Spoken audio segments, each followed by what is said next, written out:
Hello la communauté, j'espère que vous allez bien. J'ai le sourire parce que je suis contente de vous retrouver. J'ai envie de passer un moment avec vous, de vous retrouver sur la chaîne, de vous passer un petit coucou, un petit bonjour. De savoir un petit peu comment ça se passe votre mois de juillet, pour ceux qui sont partis en vacances ou pas, voilà, comment ça se passe votre mois de juillet. Je suis contente de vous retrouver, ça me donne le sourire. Et ça me met du baume au cœur. Et voilà. Moi en ce moment, j'y arrive un peu mieux. Voilà, je suis dans une période où j'essaye de me recentrer sur moi. Euh, Ces derniers temps, je suis beaucoup plus, enfin, j'étais pas, cette semaine, j'ai pas été présente sur la chaîne. J'ai eu besoin de me ralentir un petit peu au niveau des vidéos, surtout au niveau des formats de vidéos plus longues.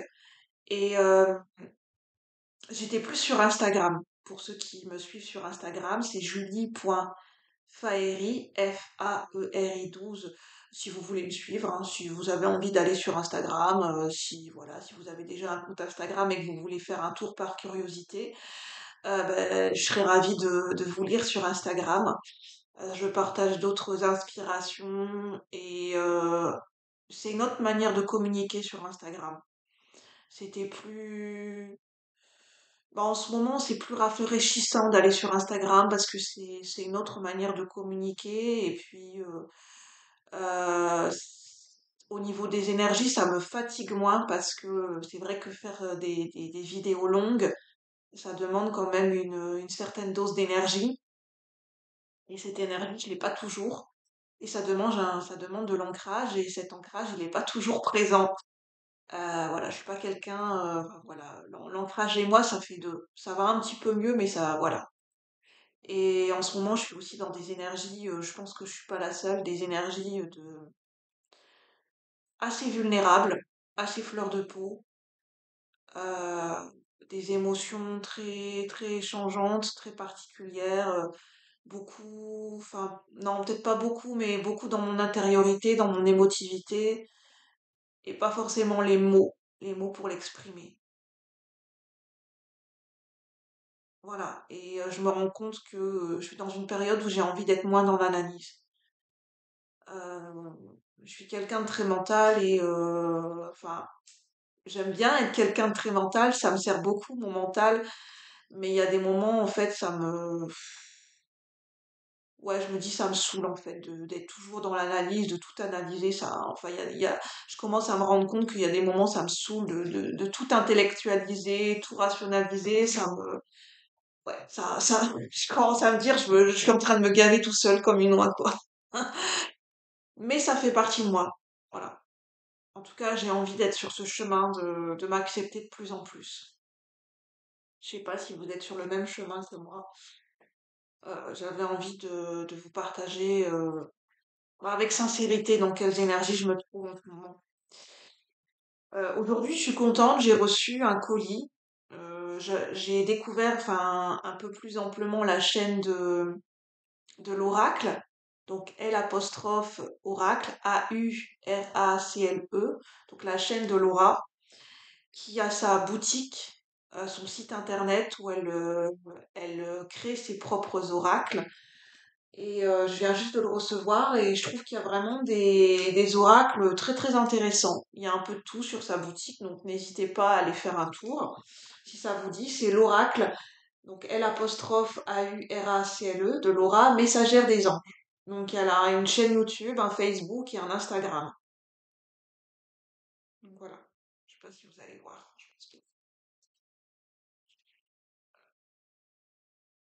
Je rapproche au maximum, c'est sa petite carte de présentation, mais je pense pas que vous allez voir. Et en fait, j'ai commandé, donc merci Laura, j'ai bien réceptionné ton oracle. Je trouve qu'elle a fait un oracle vraiment, je pense qui a dû prendre énormément de temps et de recherche, et on sent l'investissement qui a été mis dans cet oracle.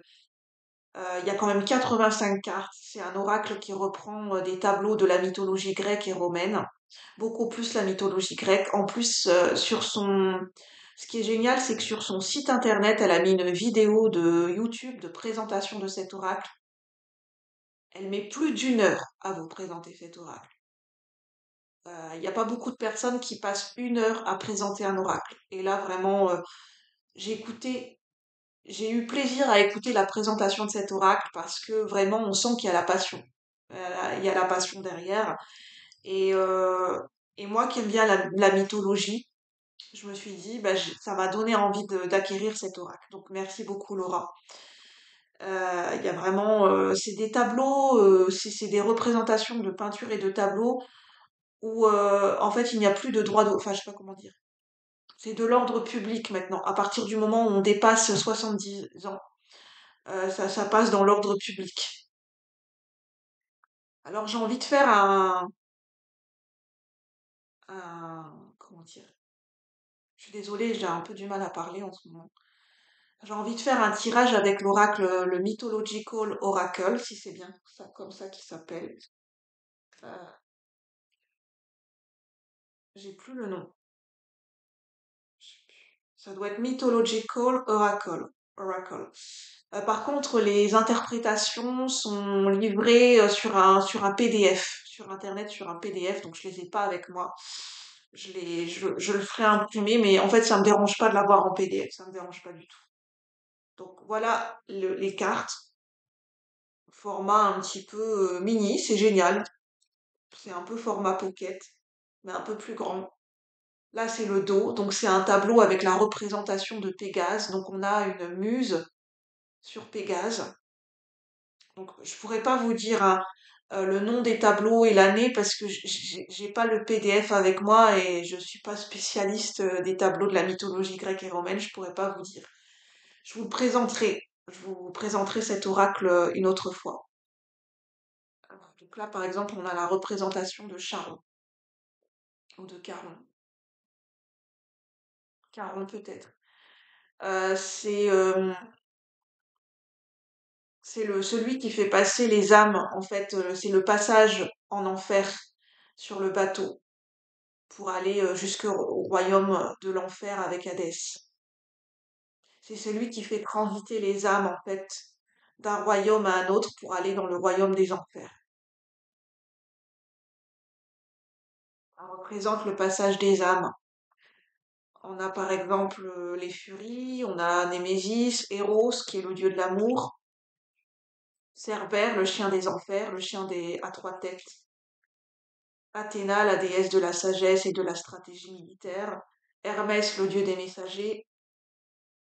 Euh, je mettrai, ça m'embête un peu, mais je vais le faire quand même par souci. Je ne sais pas si la vidéo va être censurée. Je mettrai 18+, parce que ce sont des représentations, il y a de la nudité. Dans les tableaux de la mythologie grecque et romaine, on voit des femmes nues, on voit des hommes nus. Et j'ai pas envie de gâcher, enfin je veux dire, ça sert à rien de vous montrer des cartes si je suis obligée de cacher, quoi. Donc on verra bien si YouTube accepte que la vidéo soit publiée ou pas. Je croise les doigts. Je mettrai quand même la mention 18+, mais bon. Soit dit en passant, je trouve que c'est pas choquant, hein. Je veux dire, c'est l'art, c'est les tableaux, pour moi, il y a plus choquant que, enfin bref. Pour moi, ça n'a rien de choquant, mais après, c'est YouTube qui décide, donc que je peux comprendre. Je mettrai la mention sur le titre 18+, et je verrai bien si YouTube accepte la vidéo ou pas. Donc, on va faire un petit tirage. Alors, quels sont les messages à recevoir pour la communauté? Quels sont les messages à recevoir pour la communauté, pour le collectif de la chaîne, pour ceux qui regardent la vidéo? Quels sont les messages à recevoir pour ceux qui regardent la vidéo au niveau collectif et général? Ah, j'ai 3 cartes. Bah, je vais prendre ces 3 cartes. Voilà. En dos de deck, on a le Minotaure. Je sais pas si, c'est avec la luminosité, c'est pas. Ça donne avec au niveau du Velux, je sais pas si vous allez bien voir. Bon, c'est pas grave, vous pouvez pas lire. C'est écrit le Minotaure, mais vous voyez la représentation. Donc on a la représentation du Minotaure. Le Minotaure, c'est le taureau avec une tête de taureau qui est coincé qui a été mis dans le labyrinthe en fait.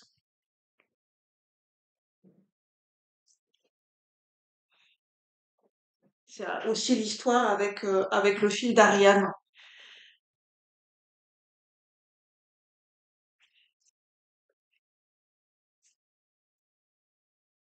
Donc, je suis pas spécialiste hein, de la mythologie grecque et romaine, je me souviens plus de toutes les histoires, donc je pourrais pas vous dire avec précision, mais là c'est juste un essai hein, pour vous présenter un petit peu cet oracle. Donc on a l'Hyperborée, qui est un lieu paradisiaque si j'ai bien lu. Le Sphinx, ça nous parle de l'énigme du Sphinx, une créature ailée. Le Sphinx, je pense que c'est aussi relié à la mythologie égyptienne, hein. Et on a la chimère. La chimère, ça nous parle d'illusion. Ce qui est chimérique, c'est ce qui peut être illusoire. Se faire des chimères, c'est se faire des illusions.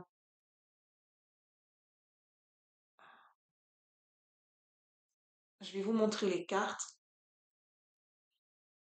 Donc là, on a l'hyperborée qui nous parle, je l'ai lu ce matin, d'un lieu paradisiaque, d'un lieu bienheureux.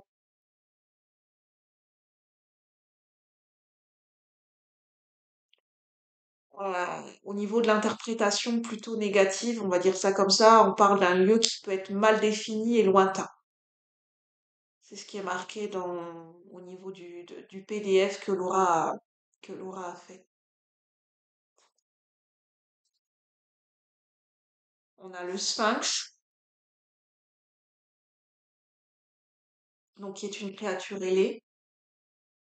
Donc on a un million avec une tête humaine, un corps de lion et une créature ailée, le Sphinx, donc une créature mythologique, hein.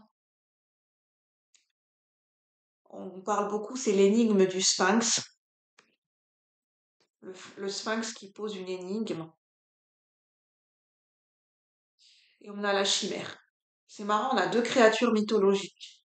On n'a pas de représentation de dieu ou de déesse, mais on a des créatures ailées. Donc on a la chimère qui est aussi une créature ailée.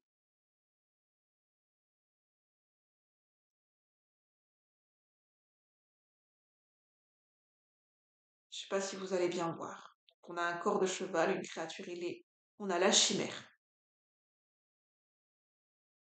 Donc on a deux créatures mythologiques. On nous parle d'un lieu géographique. On a le Minotaure. On a encore une créature ailée. Enfin une créature ailée, une créature mythologique, donc le Minotaure.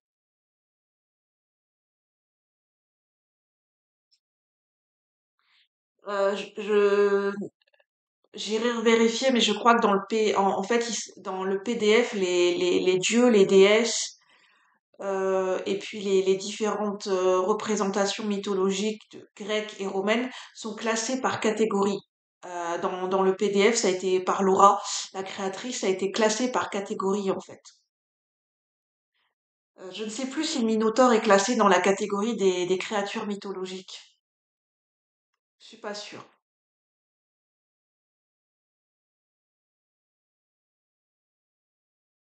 Ça nous parle quand même, donc on a des créatures ailées, donc les ailes, ça nous parle d'envol, ça nous parle de voyage, de voyager. Moi, ça me parle de faire voyager son esprit.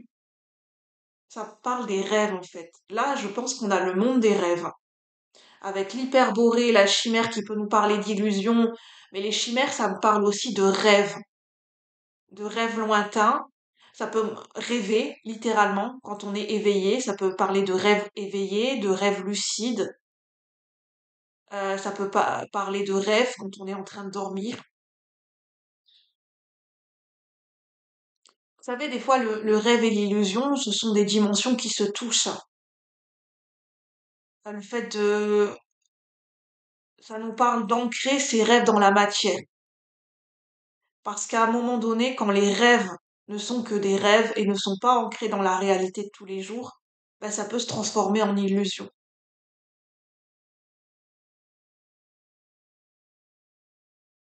À partir de quel moment un rêve peut devenir illusoire, en fait? À partir de quel moment on peut considérer qu'un rêve est une illusion? Et pour qui est-ce une illusion? Parce que pour les autres, un rêve peut être illusoire, alors que pour nous, quand on revient dans notre intériorité, dans nos ressentis, ce rêve, il est bien réel, il est bien concret en nous, en fait. Il n'est pas de l'ordre d'une illusion.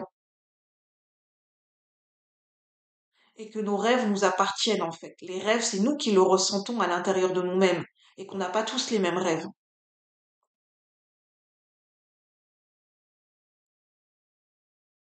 Ça nous parle de mystère et l'énigme du sphinx, ça nous parle du mystère de la vie. Que les rêves sont liés aussi au mystère de la vie, qu'on ne peut pas tout connaître, qu'on ne peut pas tout appréhender avec la logique. Le rêve, c'est aussi le domaine de l'intuition, le domaine de l'illusion. Enfin, c'est le domaine de Neptune, en fait. On n'a pas le dieu Neptune, mais on pourrait avoir le dieu Neptune. Parce que pour moi, ça me fait penser au dieu Neptune. La chimère, ça se rapproche pour moi avec le dieu Neptune.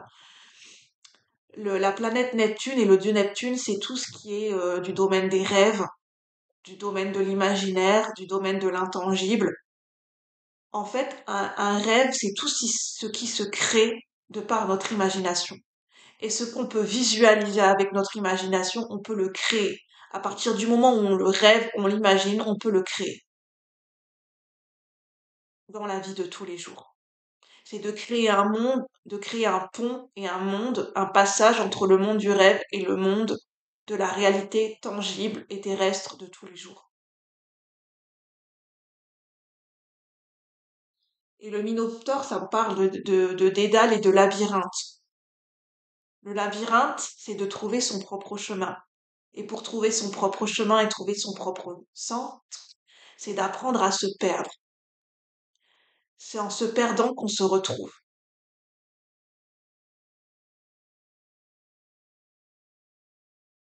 C'est en se perdant qu'on se retrouve. Vous voyez comme ça vous parle. Je vais prendre trois autres cartes parce que ce tirage m'a l'air intéressant. Finalement, je trouve que cet oracle mythologique va beaucoup me parler. Encore merci, Laura. Si elle passe par ici, si tu passes par ici, Laura, ben, eh bien, merci pour ton oracle. Je l'ai bien réceptionné et franchement, il y a un travail de qualité. Vraiment, merci, Laura. Je suis ravie de découvrir cet oracle. Alors, quels sont les messages à recevoir? Les messages complémentaires par rapport à ce tirage pour ceux qui résonnent avec ces énergies. Ah, on a Dionysos. Bon, elles viennent par deux à chaque fois que je vais les laisser venir par deux.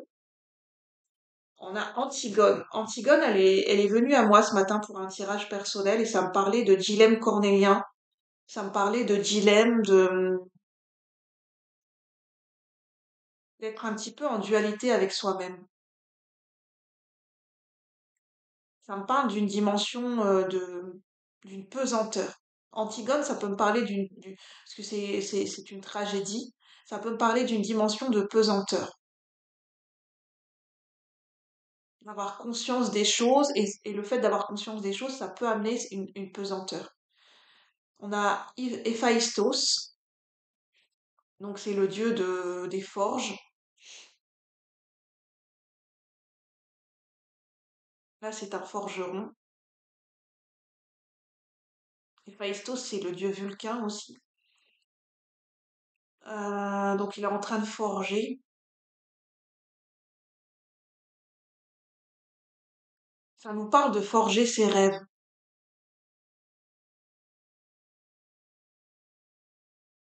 J'ai la phrase qui me vient, c'est en forgeant que l'on devient forgeron. Pratiquer, définir ses rêves. pratiquer. C'est vraiment dans le fait de forger et de pratiquer un art. De pratiquer un art pour le faire advenir et le créer et lui donner vie dans la matière et lui donner forme dans la matière. C'est en pratiquant qu'on qu'on passe du disciple au maître. Pour devenir maître en un art, pour définir un rêve et lui donner une forme, il faut déjà être disciple. En fait, l'expression qui me vient, c'est que on est à la fois avec nous-mêmes, on est à la fois son propre disciple et son propre maître.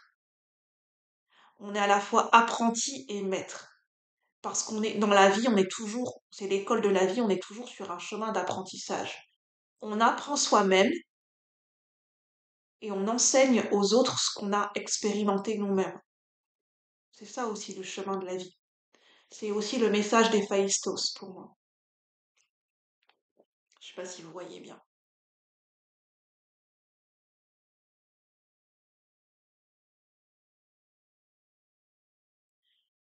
Dionysos, donc c'est le dieu de l'ivresse. C'est le dieu en fait de l'ivresse, de la fête, des orgies, hein, Dionysos. C'est les plaisirs épicuriens, hein, Dionysos. Le sphinx. Donc Dionysos avec le sphinx.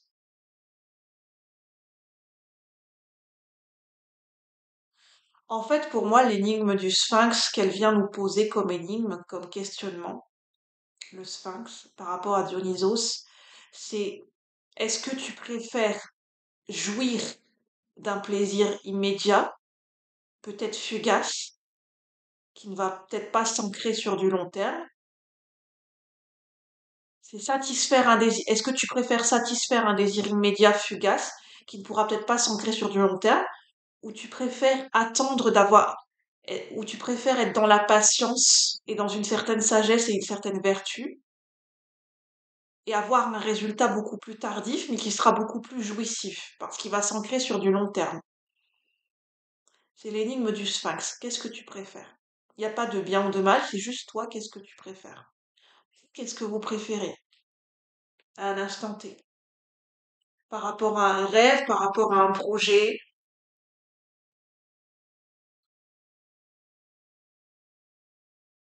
La chimère et Antigone, ça me parle de dilemme cornélien, de faire un choix. Avec Antigone, parce que en fait, Antigone, ça me parle de loyauté, soit de loyauté familiale ou de loyauté envers soi-même. Antigone, pour moi, dans ma représentation, enfin, du tirage que j'ai fait ce matin et de ce que j'en ai lu dans le PDF, et Antigone, je l'ai étudié à l'école. Antigone, elle est très portée vers une quête, euh, parce que elle demande un petit peu justice par rapport à son frère. Elle veut que son frère soit enterré. Enfin, je ne sais plus, et son père ne veut pas. En fait, elle défend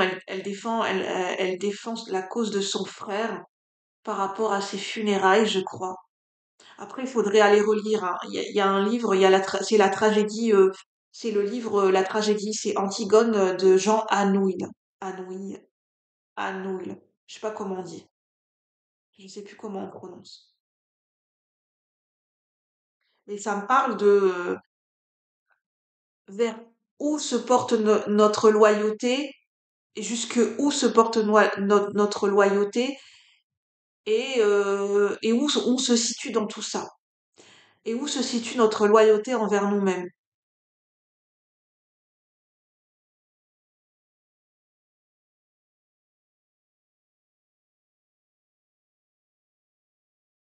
Est-ce que la quête que l'on... Pour moi, le message d'Antigone avec la chimère, c'est est-ce que la quête à un instant T, peut-être un objectif, mais c'est plus qu'un objectif, c'est une quête. Est-ce que la quête que l'on poursuit est la bonne? Est-ce qu'on est dans le bon focus? Est-ce qu'elle est juste? Est-ce qu'elle est dans une certaine justesse? Est-ce qu'on n'est pas en train de se mentir à soi-même? Est-ce que cette quête,